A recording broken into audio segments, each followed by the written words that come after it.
Hello and welcome to my channel. I'm going to attempt to do a tutorial on how I made this bow brooch. I think that's the name for it. I'm not sure, but that's what I'm going to call it, a bow brooch. Okay, so let's get started. So the first thing you need, the first thing I'm going to do is go over the material you need. So of course you need fabric, any type of fabric you want to use. I made this one, I made this Panther one, I made this Alabama one, Roll Tide. But you'll need fabric.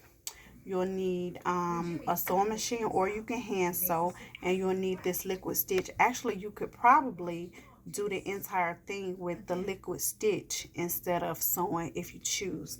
I don't know. Any type of embezzlement that you want to put on it, like I have this one right here. So anything that you want to put on there. This is actually a button, so I have my wire cutters so I can cut the back off that button. And then I have this. This is what I'm going to put on the back of it, and I actually got this from Hobby Lobby. They were actually, they'll be $2.99. Well, they're $2.99. They'll be half price next week.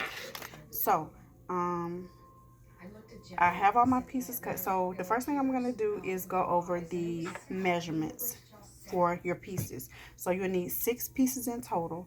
All my pieces are 4 inches wide. So I have 2 7-inch long pieces. I have 1 10-inch long piece.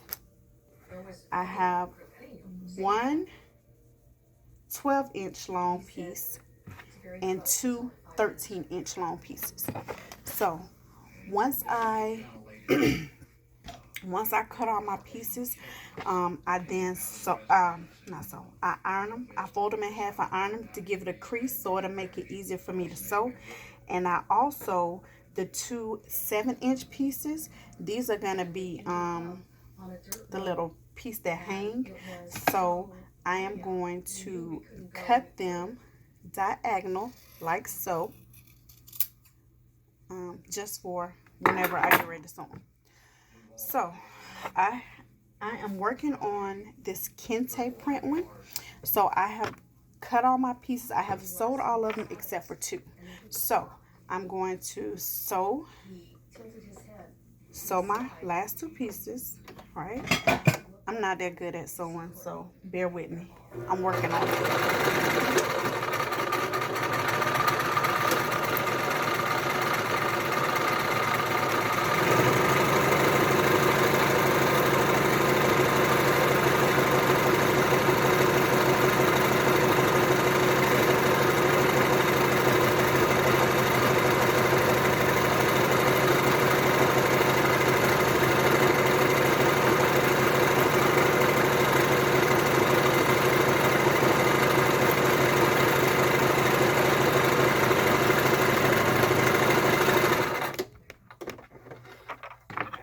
Okay, that turned out good. I didn't make no mistakes on that one. So that's that piece, and then I'm going to sew this last little piece here.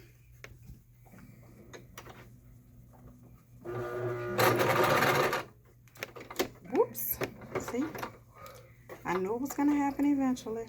My thread came out. Oh, what you got? So I have a Brother LS 2400. I've had it maybe like 5 years, but I'm just now like getting into sewing, so I haven't really got this down pat yet. I'm learning it though.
excess thread, and I'm going to flip it. In June 2006, 4 years after killing Courtney, Gerald Jimmy Bordelon is convicted of a murder and sentenced to death.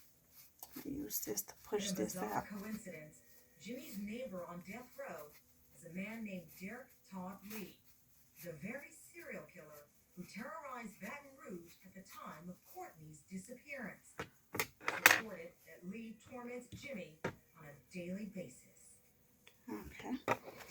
And then I'm going to flip this one as well. A year after Courtney's death, Jennifer Bordelon is convicted of felony child abuse for failing to keep Jimmy, a man she knew was a convicted sex offender, away from her daughters. A judge sentences her to 5 years probation and orders her to write Courtney a letter every year on her birthday. Do you look at your life as Okay, now I'm just going to turn around here to my iron. What comes to mind? Okay. Bear with me for a minute. I'm just going to turn around here to my iron and iron this down. 2010, having waived his appeals, Gerald Bordelon is executed by lethal injection. You attended the execution? And also when I iron these all my pieces except for the 2 7-inches, I fold it in half and I iron it there just so I can have that crease, because you'll need that crease later. So that's that. And let me iron my last 7-inch piece. People do go on here, girl. Our sister. Okay. So now what you do is,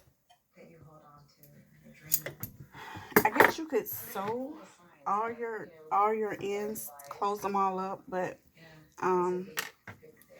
like I said, I'm not that good at sewing, so I use this liquid stitch permanent adhesive to close all my ends up. Now this is my first time using this, so I'm not even sure like exactly how much you're supposed to use, but I mean, I've used it on the other 2 that I did earlier and it worked fine. I also used this one. I used this one on one.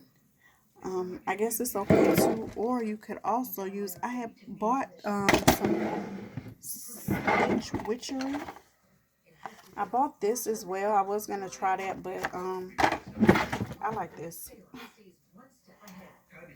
I like how, I mean, I don't know, it's quick. So I'm just sealing all my ends up. I forgot to get my paper towel. Seal all my ends up.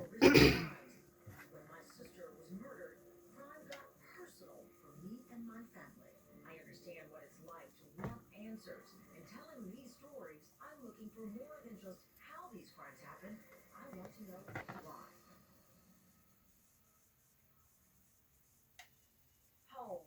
It's a sanctuary, a place to retreat from the stress and dangers of the outside world. It should be the last place you expect to feel unsafe. But for more than a year, serial rapists terrorized the city of Phoenix, Arizona, preying on women in their homes, often as they slept in their beds. I'm not putting that much on there because, like I said, I'm not sure how much is supposed to go on there, but I'm pretty sure you're not supposed to put a lot. I don't know. It's sticking together, and that's all that matters. 31-year-old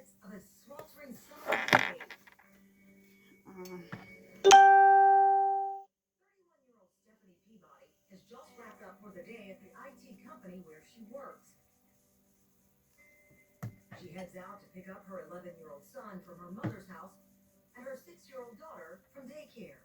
You were a single mom? Yes, single mom. 2 kids. Do you know working full-time? Yes, I was working full-time. Juggling a lot, it sounds like. To anybody that knows me and is like, yeah, how do you do it? My children motivate me every day. You strike me as someone who has a very positive outlook on life. Yes. I guess y'all can hear my TV, huh? I am watching Investigation Discovery. Stephanie That's decides my to favorite treat the channel. kids by taking them out to a restaurant. We had this Mongolian barbecue place up by the house, so we would have dinner, and then we came home and just did our thing at home. You know, just a normal day. Where were you living at the time? At the time, I lived in North Phoenix. What's North Phoenix like? Very nice area. You know, I always looked to live in nice places for my kids because I wanted to make sure, you know, we'd be safe. You know, and always thought, you know, a nicer area is a safer area. All right. So I'm gonna trim these After they return from dinner, Stephanie and her those kids hang out threads at the house until because it's I time don't for like that. bed. So you sent them to their rooms, and you went to your room. Yeah. Before that, I laid on the couch and watched TV for a little bit, watched my favorite show. So did my normal nighttime thing, you know, to go to bed.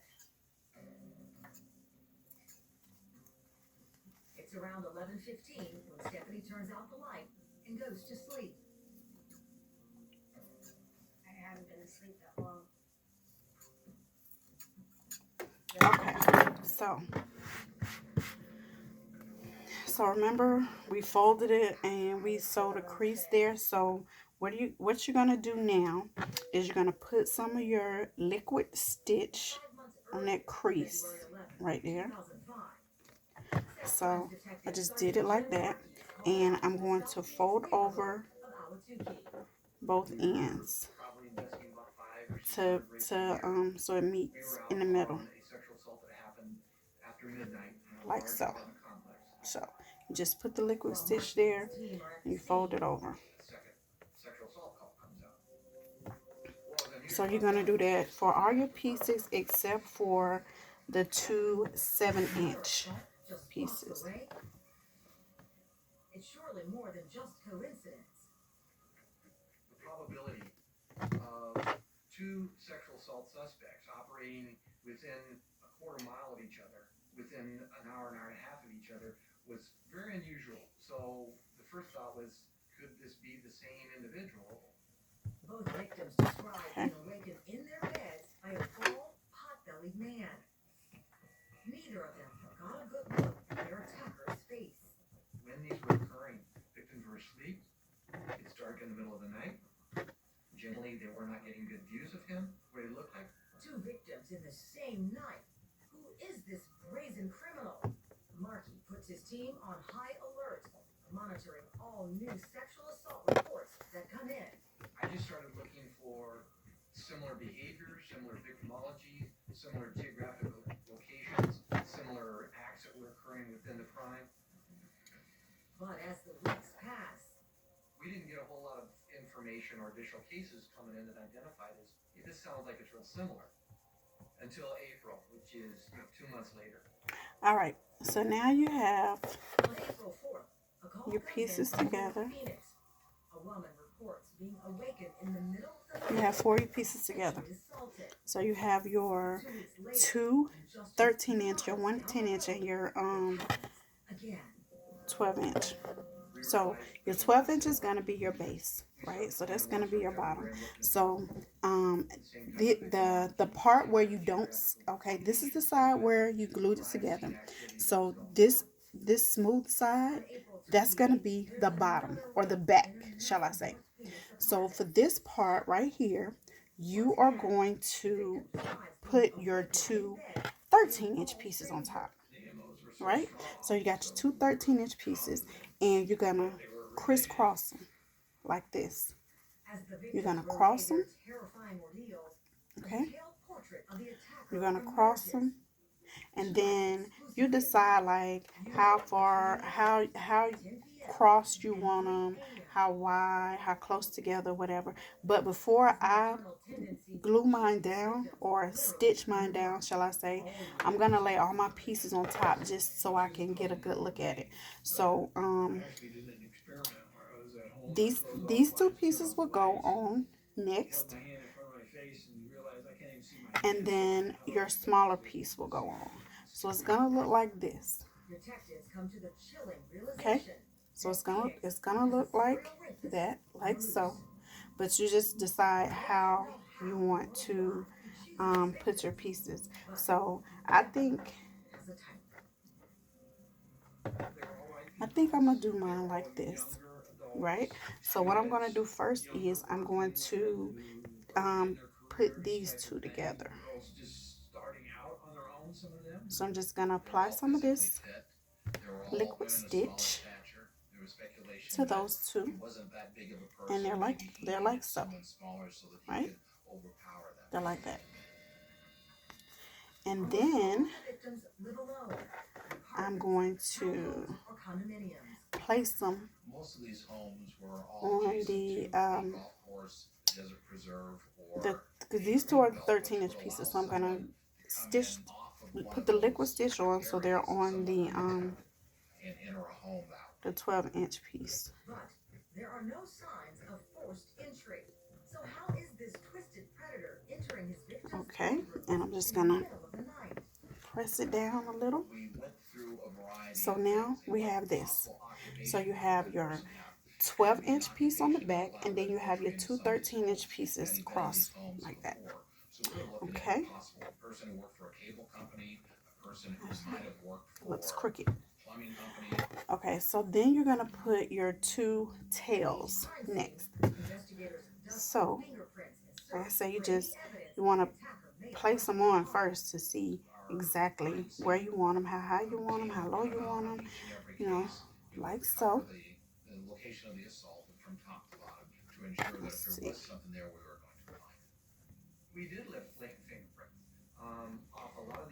So I'm going to actually stitch these two together like this. Stitch them two together first. Being in their database, and unfortunately, we didn't get any success with the link fingerprint. Investigators have no solid leads, and whoever the suspect is Right. wants to So keep that it looks that like way. that. There were a number of things that he was doing to ensure, Trying to look at my placement. he would remain anonymous to not just the victims, but the I think that's a good placement. So I'm just going to put the liquid stitch on the back of here and press that down like so. So this is what it looks like so far. Right? So then we're going to put the last piece. Make sure the part that you stitch together is on the back so it's not visible. And you're just going to put that on top of there. Like so. But hopefully we were going to get DNA that would be able to link those cases for us. There's just one problem. And there you have it. Right? So it's together. So I think I'm going to put this on there. It's kind of small, so I need to find me some bigger pieces. But I think I'm gonna put this on there. So, like I said, it's a button. So I'm just gonna take my wire cutter and clip the back off. That thing went flying somewhere, so now I gotta find it.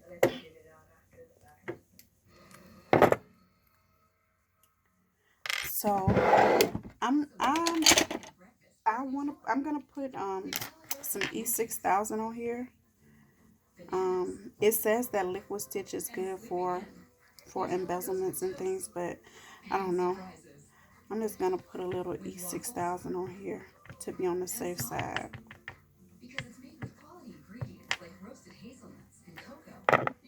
And then I'm gonna put some of this on so it can go ahead and adhere, so I don't have to wait forever for it to adhere.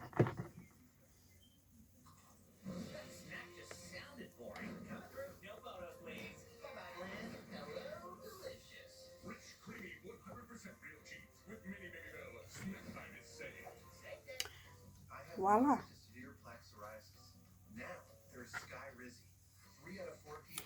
Okay, so I'm going to put this on the back.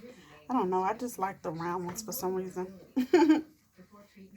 You can use the rectangular ones or whichever one you choose. I like the round ones. So I'm actually going to put some E6000 on here as well.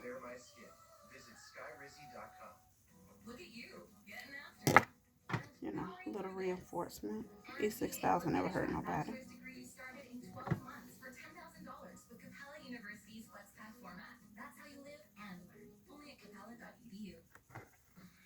And there you have it. Former FBI profile. That's how the back look. Female killer's motives That's the front. are complex.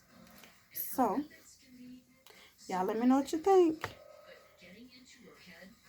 I'm gonna try to post more videos. I do a lot of crafting stuff because I have my own business, so I do a lot of stuff, but I'm not good at videos. I'm not good at recording. I don't like talking in front of people, and I don't really know too much about editing videos. So this one is probably not gonna be edited. I'm just going to upload it as it is. But let me know what you think. If you like it, give me a thumbs up. If you have any questions, I will try to answer as many as I can. Like I said, this was trial and error for me because I really wanted to learn how to make the femme bows. I think that's what they're called. But I can't find a pattern anywhere. So I was like, okay, let me see if I can make this because I seen something like this and I'm like, that's cute. But I couldn't find any videos. I just watched stuff that was similar and I said, okay, let me see what I can come up with. And this is what I came up with. And I think I did pretty good. But let me know what you guys think. Thank you for watching. Later.